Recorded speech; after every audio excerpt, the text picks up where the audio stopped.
I don't see anything. I don't see it streaming either. Why isn't it streaming? I don't know. What's going on? Here we go. Oh my gosh. Every time. Oh, there it is. Now I see it. Working now? Now we're good.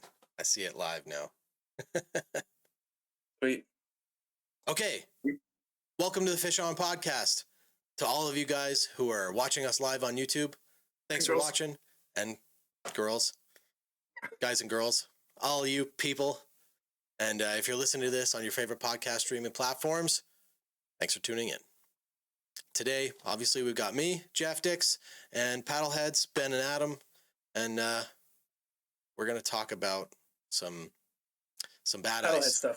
Some bad ice. Oh, right. Then we're going to start with that. But before we get going, don't forget to like this video if you're watching it live on YouTube. It helps us with a bit of a discovery. And if you're listening to this on your podcast platforms, leave us a like there or a review or some stars or whatever you do on your platform. It helps us out, and we appreciate it. So without further ado, let's get going. Welcome. Yeah. Hey, guys. So how's that ice fishing been going? Yeah. Ice that sucks. Forecast, I mean, the forecast keeps looking promising, and then it just gets warm again. Yep. It's been horrible. Yeah, a couple of days ago, I was looking at it, and it said that tonight we were supposed to go down to like minus 20, and the rain was supposed to stop. But that changed very quickly, and now it's more rain and more warmth, and it's just going to continue on into the weekend. And that's... Now you know what's happening here? Go ahead, Adam. This is the battle between everybody else in Canada who is saying, please, I hate the winter, please, warm weather, stay. And all the ice fishermen and women going, please, ice, I need the ice, give me a minus 20 night. Those forces are button heads right now, and the people asking for warm weather are winning. Yep, for sure. True. Something to do with global warming, that kind of stuff too. That too, but Right. Let's just shoulder that, yeah. Also, Europe too. Like, we're not the only ones experiencing this. Europe has been breaking records for having the warmest temperatures since like 1965, or I don't know. But like, it is really bizarre. Pretty warm temperatures. But also, let's recognize that not all of Ontario is facing the same kind of ice conditions we are. We've heard that people on Lake of the Woods have been on ice for quite a while now. Yeah, lucky. Up in like central Ontario, they seem to be doing okay. And sort of central to northern Ontario, that little area in between. Of course, northern Ontario is probably doing all right too. We skipped a talking point. Sorry, we got to back it up.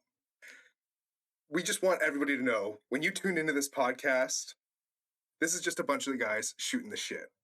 Oh yeah. Don't expect anything like super organized or super formatted. We're just going to shoot the shit, and sometimes we're going to have some guest members on here too with us, and who do know what they're talking about. Who do know, yeah, and we'll be learning from them, and you'll be hopefully learning from the whole situation. Yeah, we're moving on to the next topic now. Thanks for interrupting, Ben. Well, we're just taking a much more laid back approach. Yes. Where were we? We were talking about northern to mid to northern Ontario having success with good ice production, and southern Ontario being utter garbage. So thank you, Ben, for pointing that out. Truthfully, it is important. We do have to put that out there. I saw some bizarre statistic the other day in a YouTube video, so it's definitely true. But apparently, and I guess it makes sense if I think about it, like 50% of the population of Canada lives in like southern Ontario. So like what we're experiencing here is so vastly different from what like this huge, massive, expansive country above us is experiencing, but it's like less than 50% of the people. It's kind of wild. I think people really underestimate just how big southern Ontario is. You know what I mean? Like, southern Ontario doesn't end at like Ottawa, or southern Ontario extends all the way up probably to like North Bay, I'd say. In North Bay area, you're starting to get into like central Ontario, and then as you go up, like Ontario is a humongous province, and I think people really underestimate Well, I'm somewhat familiar with the geography of Ontario, so yes. I will say, and maybe this is why Ben's saying that, but just the other day, like him and I were kind of discussing this exact thing, like how is Ontario broken up? And according to the maps that were like on the Government of Ontario website, Central Ontario, and like this isn't necessarily my opinion, but Central Ontario appears to start at like Peterborough, and across to like Muskoka, and extends up to like North Bay. And then anything above North Bay is Northern Ontario. I think I could be totally wrong on that, but like we were just looking at this map the other day. Now, again, my opinion is that like that is completely wrong. There's so much of Northern Ontario that I feel like people forget even exists. There's literally polar bears up there. Yeah. So, yes, that's the end of everything. Yeah. There's a huge portion of us that are not on ice right now. Well, some Ontarians are, but here we are. We're going to bitch about not being on ice. And we're going to talk about things that you can do to get on ice. Exactly. Or not get on ice, but to get out there and kind of scratch that itch for fishing as well. Before we get there, I think I would just like to recognize that although it sucks that we can't be ice fishing right now, it's actually good that we're getting this rain, because this ice season started off with like a layer of crappy ice, and then we got like most of the province got dumped on, and there was like at least a foot of snow on a ton of the ice. And that happened last year at some point, and we ended up like a lot of the lakes in my area, like north of Kawartha Lakes and that, were just like there was this layer of slush between the snow and the ice, and it was so miserable to walk in. So I'm hoping this is kind of resetting all of that, and we end up with like some decent hard ice to walk on for at least a portion of the winter. That would be nice. That would be wonderful. I think And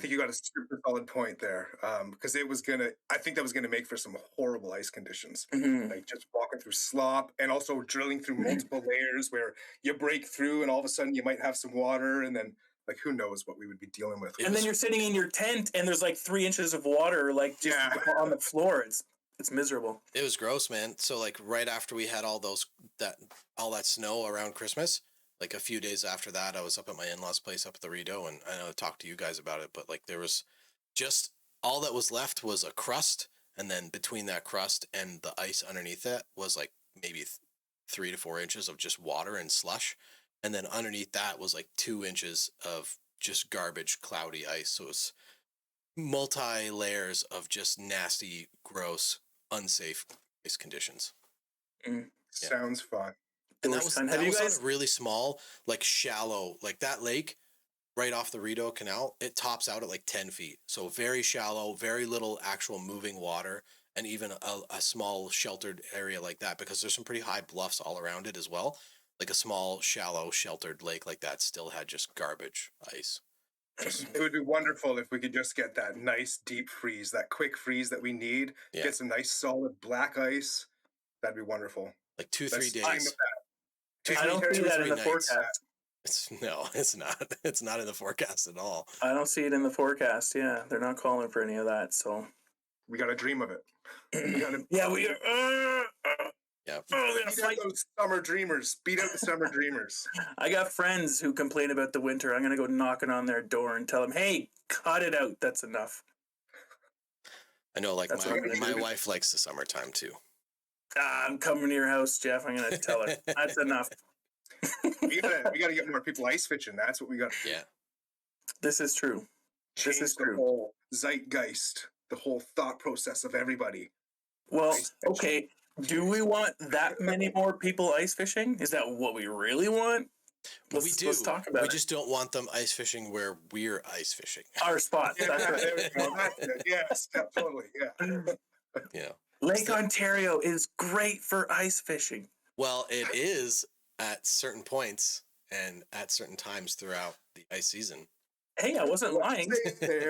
They can go there. That's fine. Yeah. Even if it's great fishing. If they go there right now, they won't find any ice. It will be very wet. Well, bring your boat. Bring your boat, yeah. Well, you know what? It's funny. There's guys on the, I think it's Bay of Quinte 360 Fishing or whatever that Facebook group is called. There's guys that were like screw this. I'm taking my boat out. And they took their boat and they launched their boat and went out trolling for walleye and like caught some monster walleye.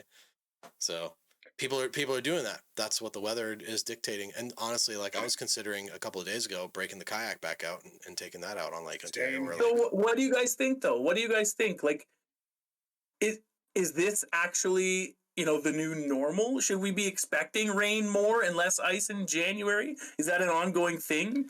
Who knows, man? You don't think so? I don't know. Who knows? Could be.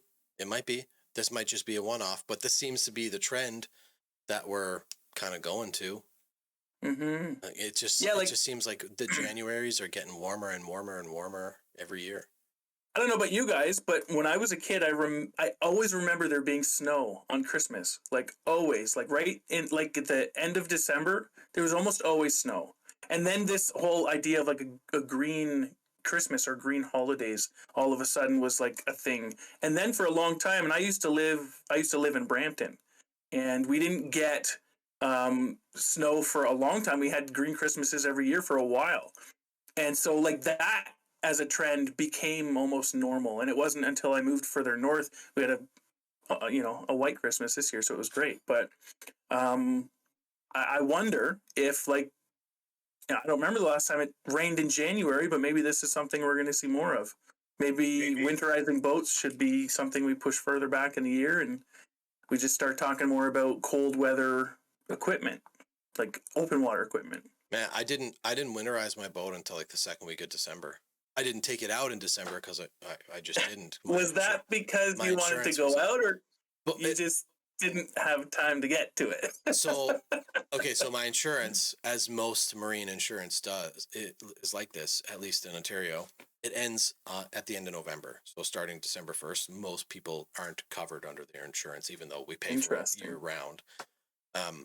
There are some insurance companies will extend it. Like if you ask them, because the weather's been so mild, you're like, hey, I can still use my boat for like another week or two. Like, can you extend my insurance into December? And many of them, some of them will say, yeah, I won't even say many of them, but some of them will say yes and extend the coverage. But like that might be something that we might be looking forward. The reason I didn't winterize my boat in November or even early December was because I thought that I might still get an opportunity to get out in it. And that never materialized for me, but still. It's the hope. Yeah. I could have left it uncovered right up till a couple of days before Christmas and been totally fine. I saw guys out on Collins Bay. I think it was just a few days before Christmas, or it was like after the melt of the big blizzard that we got. Yeah, why not? Like the boat ramps are open. There was no snow anywhere. Like we have some neighbors here that are from not from Canada. They moved here over the summertime, and we had that little bit of snow, and then it all melted. They were just like, "Where's the snow?" Like they're from a very warm country where they don't get a lot of snow. So, and then we got that humongous storm. Here it is. Here it is.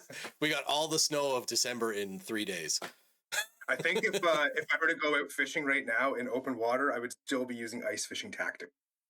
I would try to just be like fishing in one spot, trying to find the fish first, and then just fishing in like one spot and just jigging. I really think that's how I'd be fishing. I wouldn't really want to be chucking and retrieving kind of fishing. Unless I'm like maybe a drop shot, just really slowly work a drop shot maybe this time. You'd have to find the fish if you were going to do that. You have to spend some time looking for them. Yeah, for sure. Well, I think you've got to do that in the winter, right? I think that in the winter they school up pretty hard. Do you remember the first, okay, little throwback here. Do you remember the first winter when we first met, Ben? We went ice fishing. How could I forget? And you took me to this lake. You were like, oh yeah, we were doing good with, I think it was pike maybe, or walleye. Yeah. Yeah. And so you took me there with all this promise, and we drilled 70 holes that day. Yeah. At least. And so there was 3 of us, and I had the auger, so I would drill the hole, and then our buddy Benny would put the transducer down the hole, or Ben would, And I and would then jig. and then the other one would jig, and we'd give it like, what was it, 3 minutes, 5 minutes? If we saw nothing, next hole, and we were just looking, and we saw nothing. We drained your battery on that auger. And it's like one of those 9 amp hour, like the big rigid batteries you can get. So that thing, it'll go a while. I'm willing to bet that was the same lake that you and I went on the first time you and I went ice fishing, Ben, wasn't it? It was. I actually. knew it. I knew That it. irritates everybody. We had the exact same experience. You got out there and you were out there for like 10 minutes, and then you got a call from home being like you had an emergency at home. No. Oh, okay, so no, I'm talking about a different lake. Okay, then different. Okay. Yeah. The lake that you had to jet from is this okay, lake. okay, yeah. Yeah. So I remember my first time ever ice fishing with Ben. I had a very similar experience, obviously on a different lake. What time did we get there that year? I made a video about it. I think it was like 2020 or something like that. I'm trying to remember the time, honestly. We got there just after. I think we were there right before sunup, because I remember going out with my headlamp on. Was that our first time? Yeah. Or was that just the first time last year? I think that was the first time. It wasn't last year. I think it was the year before. With the super clear ice? Yeah. Where we were out there for like 10 hours and I caught one fish. There was nothing like all day. And then as soon as the sun started to go down, that's when people started catching fish. Yeah. I'm saying that was last year. Was that last year? It was 2021. Jeff, that was last year. I mean, well, I guess 2 years ago now, technically. Happy New Year, everybody. That's Happy right. New Year. Happy New Year. It's 2023, and this is the first episode of the Fish On Podcast in 2023. Mm-hmm. Wow, totally just glossed right over that fact. So it's been 4 days, okay? We're moved on. 17 On to minutes the in, next we thing. totally just forgot all about it. This doesn't really That's matter okay. that much. No, it doesn't. So what are we going to do instead of ice fishing? Since we can't do that? Well, we could ice fish. There is a way, but so Ben and I were supposed to get together we are getting together this weekend, but we were gonna go ice fishing. We were looking at the forecast. We're like, okay, I think by the weekend we might be okay. But now we're at this like point where we have to come up with something else, because unless we want to go way up north, which we just don't have time for this weekend, but is an option. What are we gonna do, Ben? I don't know. Take me to another lake to get stung. I don't know. I'm looking to Ben. I'm coming up there, so I'm going out your guys' way. Well, I don't know. I had a feeling that we might be able to find some back lakes that were sheltered a little and that haven't been getting hit with the wind as hard. But I was thinking that we could also take out some rod and just float fish some live bait. That doesn't sound interesting to you, eh? Where? I mean, for brookies. Okay. But so you're assuming that there's going to be open water. Well, this is the thing, is that we could bring instruments for both. My assumption is the ice it's probably not going to be good enough. I mean, I guess we could try. That's the whole point, right? Like, you never know till you try. So I suspect most back lakes are going to be covered in ice, just ice not good enough to walk on. Mm-hmm. So hey, look, I know what we do. We bring a big sled, just like what's his face? Aaron. You get the auger. Yes, that's right. He was going for trout, and just didn't work out. So we just need a backup plan. So as long as everything we bring can then all of a sudden double to do the complete opposite thing that it's supposed to do, then no matter what, we'll be fine. For sure, that's a great idea. I just don't think we could do it. You would need a sled big and buoyant enough to carry the two of you. Yeah, mine has holes in. Oh, you don't want that sled. Yeah, no, it's not going to work too well.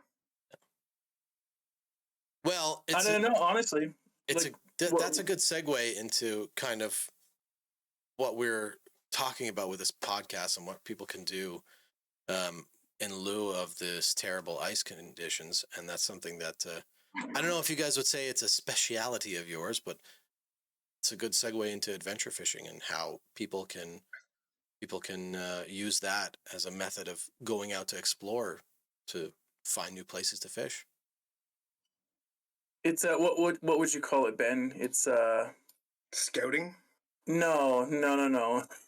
No, like adventure fishing as a thing, as a noun. What is it? The word is on the. Wow, that is just so enlightening. No, I don't know what you're getting at here. No, I'm obviously the idiot here, and I can't think of what it is that I'm trying to say, and I'm hoping that you'll help me, but you're obviously useless too. So, Jeff, you're our last hope. No, it is. Oof, we're all in trouble then. No, I think it's a tactic. You could call it that. When we're in a situation like this where we can't ice fish in where we normally would, the places we want to go ice fishing, it's highly unlikely that the places where we would want to, because there's some fish that are out of season right now too, right? You can't go everywhere. So the places we can go, it's highly unlikely that there's going to be open water. Like it's so there's so many unknowns. If we could come up with a plan, and if people listening, you think about it this way, it's like, okay, the thing I want to do that I would usually do right now, I can't do. So what can I do? And we have a buddy that lives in North Bay, and he was kind of saying even up there, it's basically the same. The weather's not any better out there. So, and how far is that? About 5 hours from like this region. 5 to 6, I think. Yeah. So I think once you get up that far north, it's more likely that you'll be able to find smaller lakes that are frozen. They probably have slightly colder temperatures, I would imagine. But you can check the forecast. You can see the historical forecast. The other thing you could do is like call people. Like we said, we've got a buddy out that way, but like you could call tackle shops. Or there's like, Facebook groups. There's all kinds of and we all know that sometimes fishermen can be a little tight-lipped. Yeah, and you got to be very careful asking about ice online. People are not likely going to tell you about ice conditions online, mainly just for a safety reason. They're not. They won't feel comfortable sending you out to ice without you checking it first. But that's fair. I think what Adam might be getting at when you say calling local bait shops is sometimes those local bait shops may be like, some guys have been seeing some ice around here, so you might be able to find something if you look around. And those are the kind of hints you have to go on. Like you won't be able to get any concrete evidence this time of year. You're gonna have to go out and spend the time adventuring, spend the time looking for good ice, finding new places, getting off the beaten path, getting away from the crowds, and finding new places. But do it smart. Be smart about it, especially if you're getting into these remote places. Always tell people, somebody you trust, where you're going. You don't have to tell them that you're going there for some beauty fish. Just tell them where you're going, just so... You're just going for the views. Yeah. If I'm not packing all this equipment, call somebody. But check your ice. Always check your ice. And sometimes all you're going to get is a little hint. When you're adventure smartly. Yeah. Yes. Adventure intelligently. Wisely. With safety in mind. Yeah. But you're right. The premise is like, unless you spend that time and you go out there and you actually look, you can't rely on other people to answer your questions reliably. Did that make perfect sense, right, guys? Clear as mud. So yeah, but that's the fun in it. Like, and it's not for everybody, for sure, right? Like, you have to part of adventure fishing and what we've learned and what we know from what we've been doing is part of it is you have to enjoy the journey, right? Like, you have to enjoy the process. If you don't enjoy slugging your gear through the woods in a foot of snow, if you don't enjoy getting to the lake and all of your plans fall apart because the ice is not safe and you can't open water. Like, if everything falls apart, if you enjoy the process, then it doesn't feel like a waste of time. You've learned a lot. And even if you learn, okay, I can't do this thing that I wanted to do right now, you've explored this new area that you can come back to in the open water season. So you kind of add those places and those experiences to your arsenal, which builds up the thing that experienced anglers and experienced outdoors people have, that knowledge, that wisdom, that base that we're looking for from them, right? They have it because they built it. this is the perfect time of year to do it as well, or a perfect scenario when we're all itching to get out there fishing, but we can't really do it. I mean, when you can get out there fishing and you know fishing's hot, you usually want to go to some of those more familiar areas, those places where you know you're going to have a little bit more confidence. So this is the time of year when you go and do that exploration. This is the time of year when you waste the time you may think of it if you know that there's good fishing, or I'm not making sense there. But anyways, well, no, you are making sense. You're actually making great sense, because you can't go to all your normal spots right now if you're in the same kind of situation we're in. So all you can do is go explore, because it's not like you're missing out, right? For sure. Yeah. So it's a perfect time to do it. Yeah. Sit at home and watch YouTube videos. You could do that. And we've got some videos you could watch, but get out there. Have some fun. PaddleHeads just released a new video tonight on PaddleHeads channel, 6 p.m. It was out. It's adventure fishing, so check it out. Open water canoe fishing. Anyways, yeah. So this is really, if we're gonna get used to this type of weather and these conditions, the shoulder season lasts for longer. Then this is the perfect time to find those new spots, to ask questions, to meet new people, to really build. So, and it's just when you go out on a lake now thinking, okay, I'm going to map out this lake for the ice, you're kind of preparing for the future, right? And if you have nothing else to do, now's the time to do it. Yep. But once again, just, you got to be smart about it. Safely.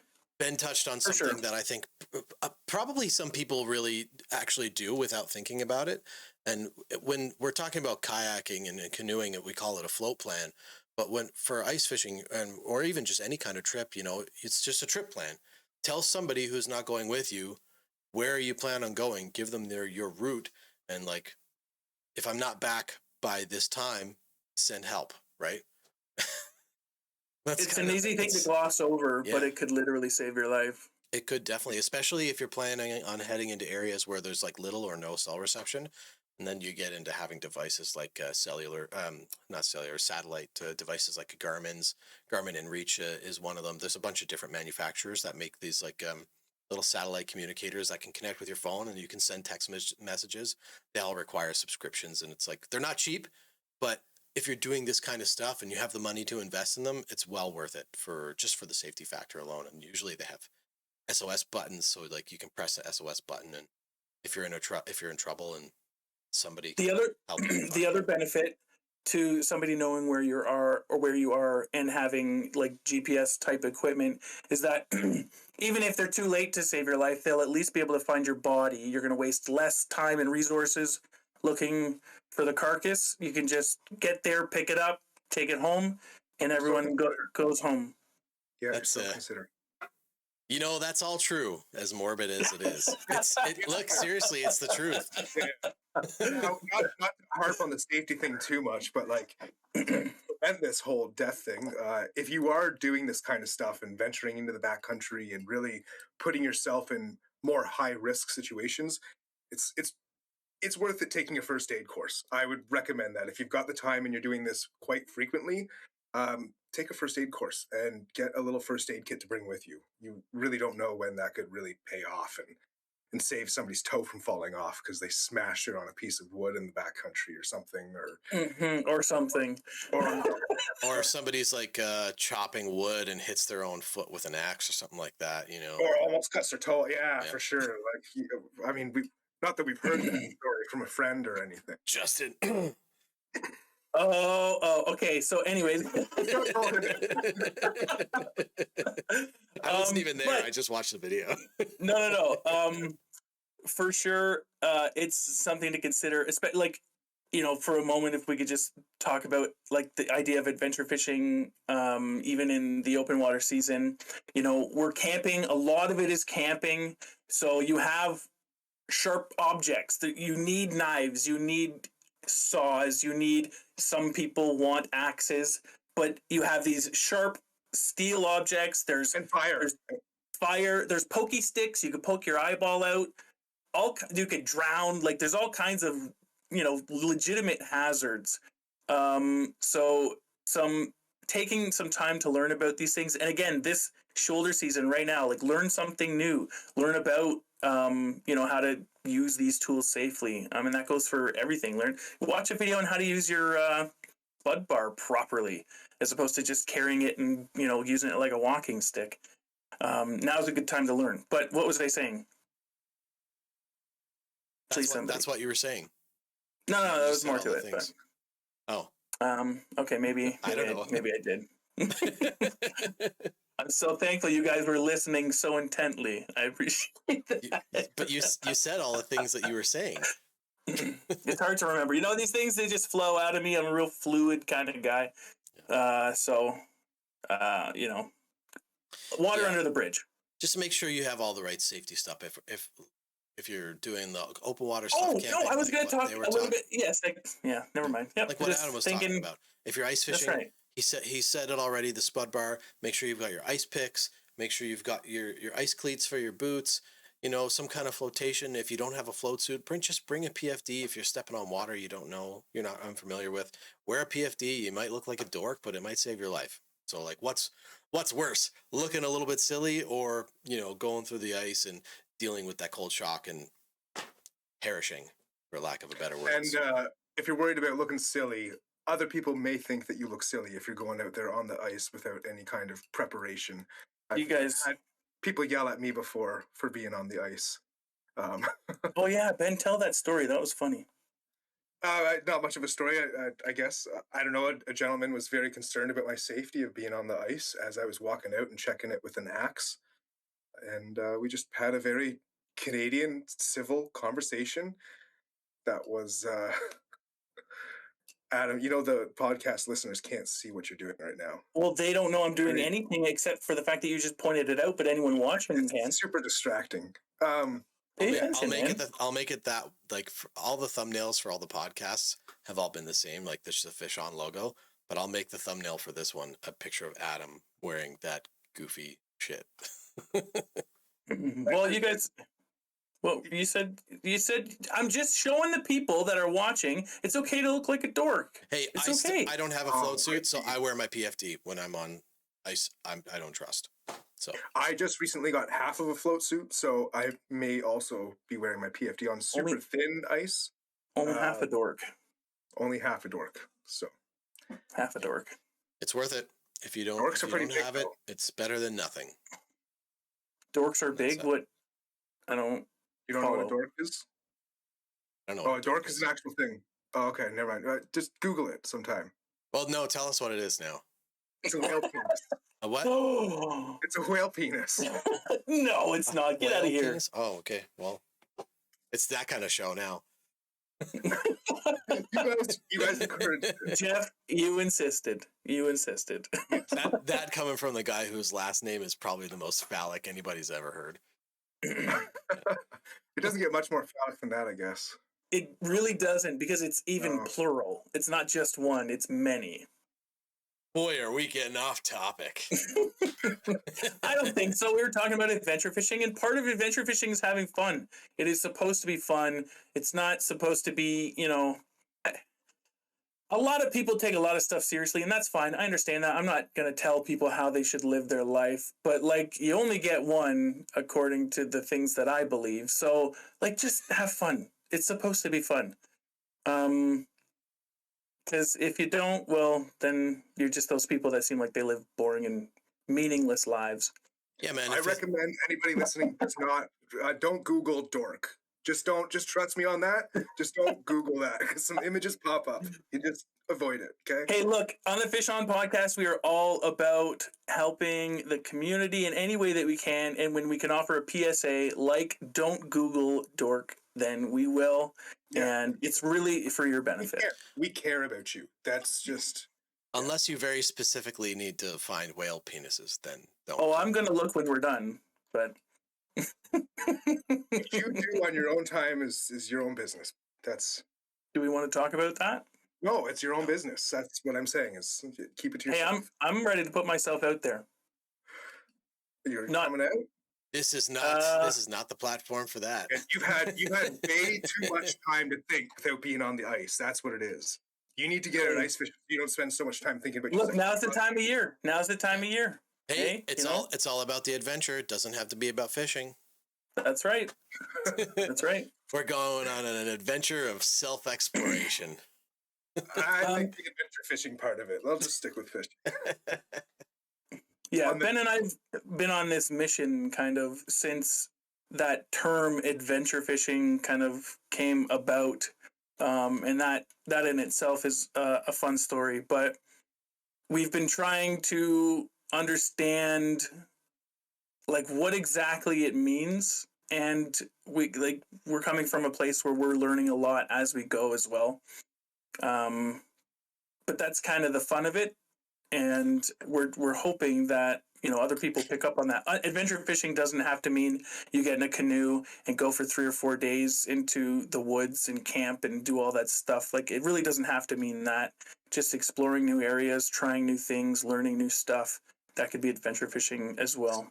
Stepping out of the norm, kind of pushing your own boundaries a little bit, or completely, depending on how much you want. But it's about getting away from the crowds, not doing the same thing that you always do. Because I think Adam and I, we look for a little bit more out of fishing. It's not like, I don't know, like if I had a boat, I couldn't go down to the same 2 or 3 boat ramps and just keep fishing the same lake. Personally, I don't know how long I could do that. I'd really enjoy it for a while, but like I need a little bit more out of fishing, and I need that adventure. Exploring, I love trying new areas and learning how the fish react, like in different areas. I think it's always a challenge. I mean, you end up skunked a little bit more often than you might care to, but it's not all the time. Well, for some of us, yes. For those who have to paddle the canoe, here we go again. Jeff too. Actually, so on that note, though, Adam, I have to say, after us re-editing that video that we just released tonight, you slayed on that trip. You caught the biggest fish, the most variety of fish, and you caught that xanthic, that golden bass. That's right. Yeah. Oh, that's the video you guys redid. Really, yeah. Because it was from before we were PaddleHeads, and it was split up in different videos, and it was annoying for people. Did my thing cut out there? It did. It does. It has a couple times. But so yeah, actually, this is I think the second trip video we've kind of redone. This is the first one though that we did before we started PaddleHeads. And what's kind of interesting about that is we had our own separate channels. And so our editing styles were very much different at that time, not just from like a place of growth, like even now, the way I edit my videos was very different from that. But Ben and I had our own very different ways of doing it. And so truthfully, I haven't even actually watched the whole thing together. We've put it out there. I've not even seen it as is. I've only ever seen the video in 2 parts and the way we had edited it originally. But like, Don't hurry. Don't rush. It's a little overhyped. People are overhyping it a little bit. The video? Yeah. Well, you know, I like to see for myself, right? I want to know what all the hype is about. It's a good video. You know, it's probably going to be crap, but yeah, we caught some really good fish. But what I was getting at is that was another thing, you know, maybe somebody is toying around with the idea of like starting a YouTube channel or like getting into at least recording their fishing.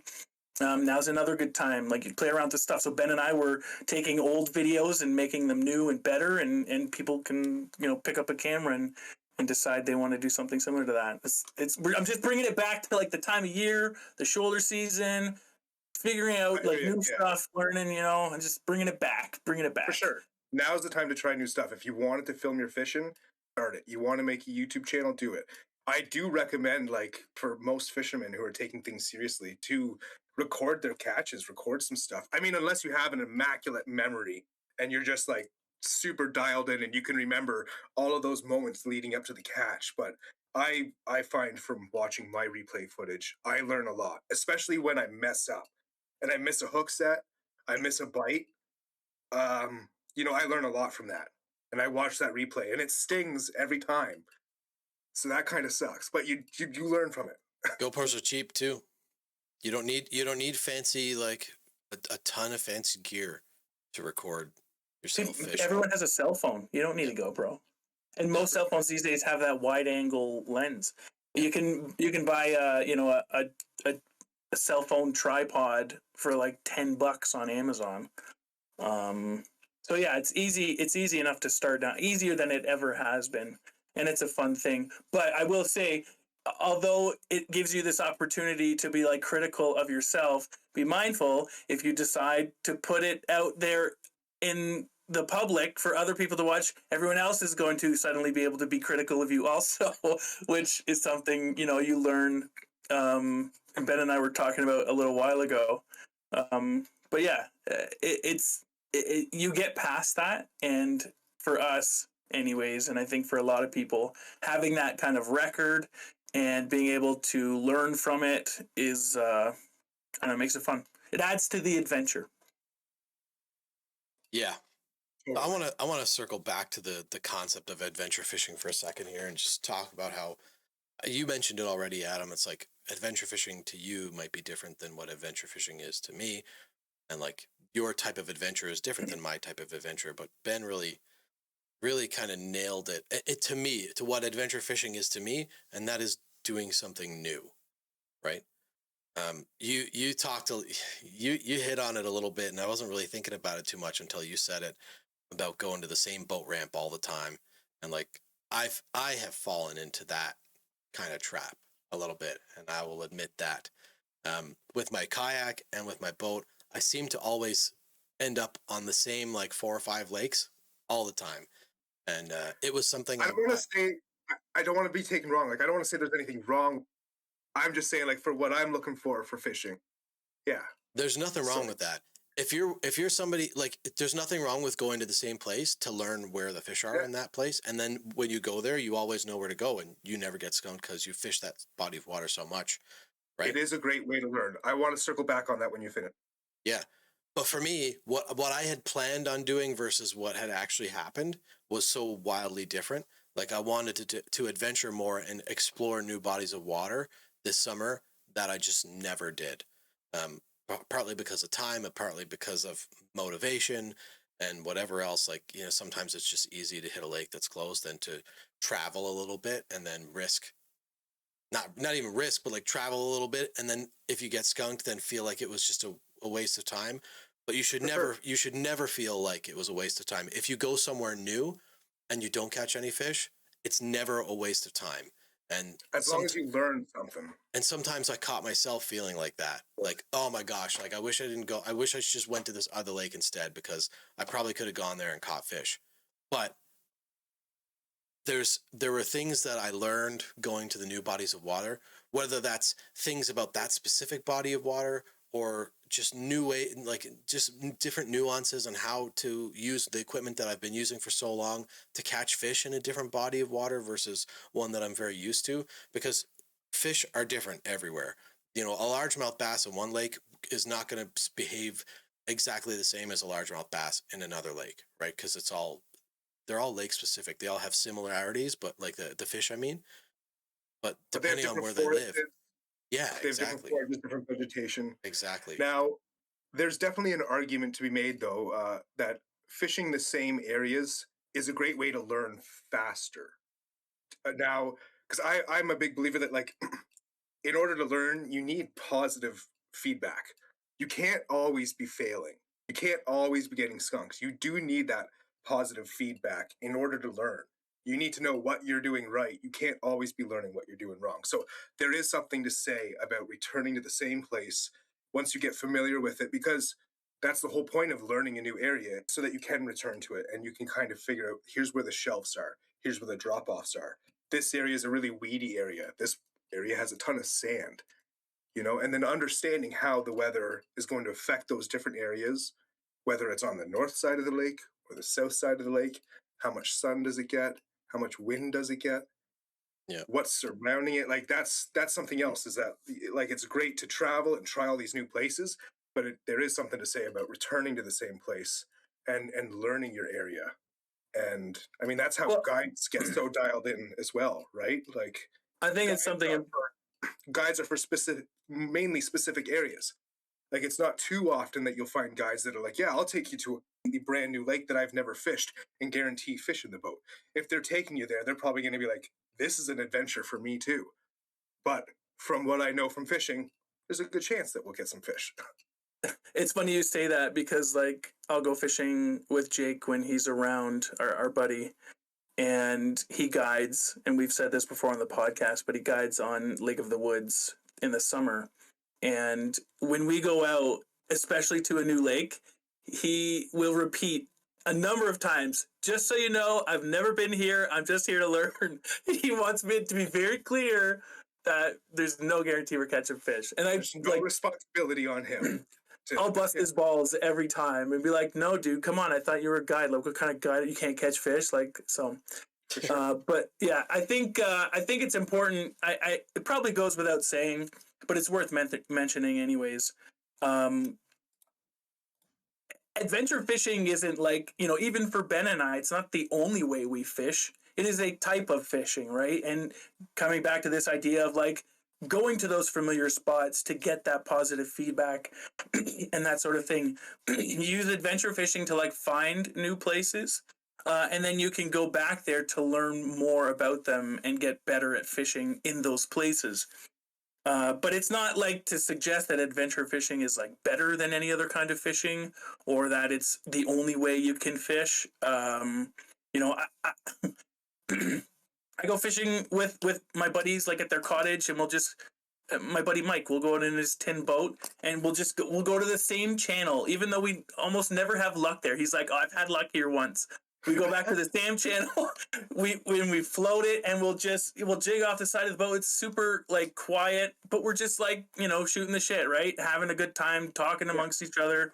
And that's also really fun. So I think fishing and adventure fishing and all of this, it all means whatever you want it to mean, really. As long as there's like at least a line and bait and a hook and fish. You have to have that for it to be fishing, I think. Maybe not. I'm glad you didn't say rod and reel, because you can go tip-up fishing. Yeah. This is what I'm saying. I'm trying to be fishing inclusive here. I want to make sure we get everybody. But noodling, they don't use it. Yeah. Okay, well, anything is fishing. As long as you're trying to get fish out of the water. Yes. Yes. Yeah, the grocery store doesn't count. You can't go to the grocery store and pick one up. Like, I did it. They have to out of the water. Like, you have to get them out of the water. That's right.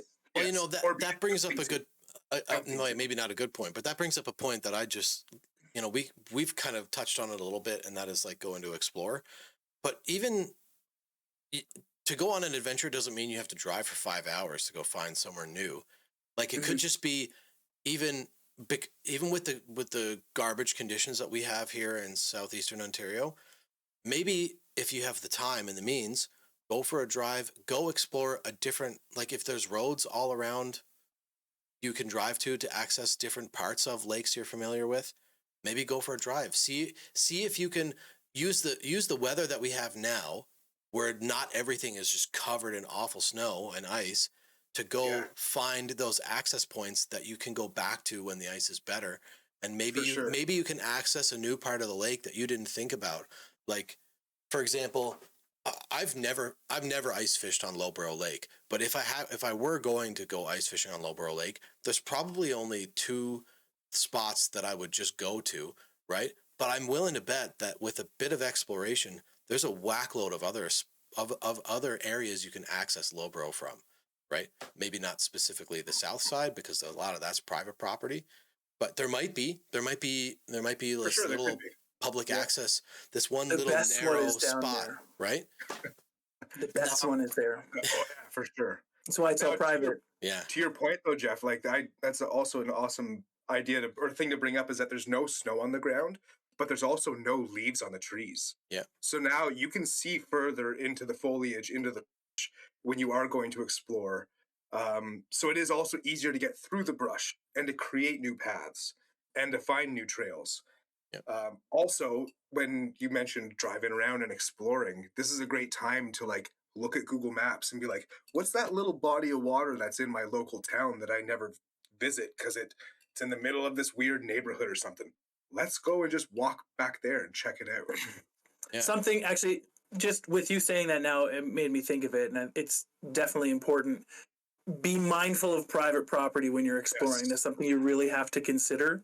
The Ontario Crown Land Atlas is a good option. It's not perfect. In fact, it's far from it. Hard to read. Yes, but it will show you some boundaries, some property lines. Like if you're going further, like north, where there is Crown Land and that sort of thing. Here's a hot tip. Right now, we've got some Boxing Week sales that are just ending. If you go and take a look around, you can find some really excellent running shoes. So if you get caught on any private property, you can just hightail it out of there super quick with your brand new running shoes. I'm just kidding. I'm not encouraging you to go on private property or break any laws or trespass. I'm just joking.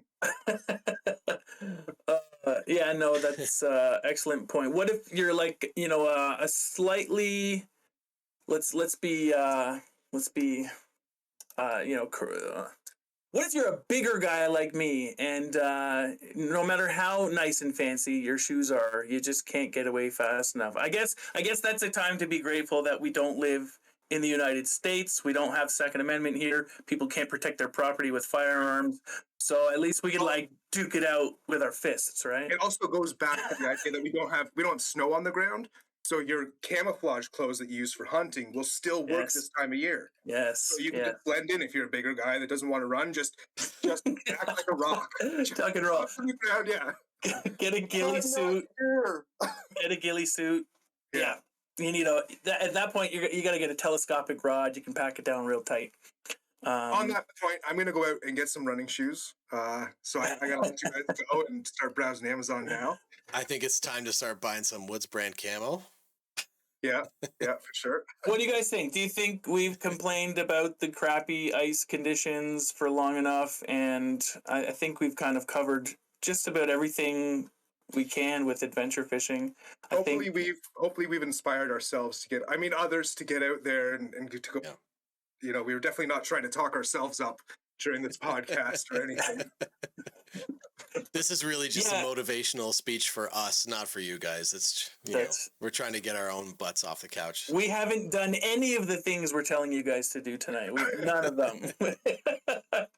We're just sitting here thinking about doing it, but now we've said it. Yeah.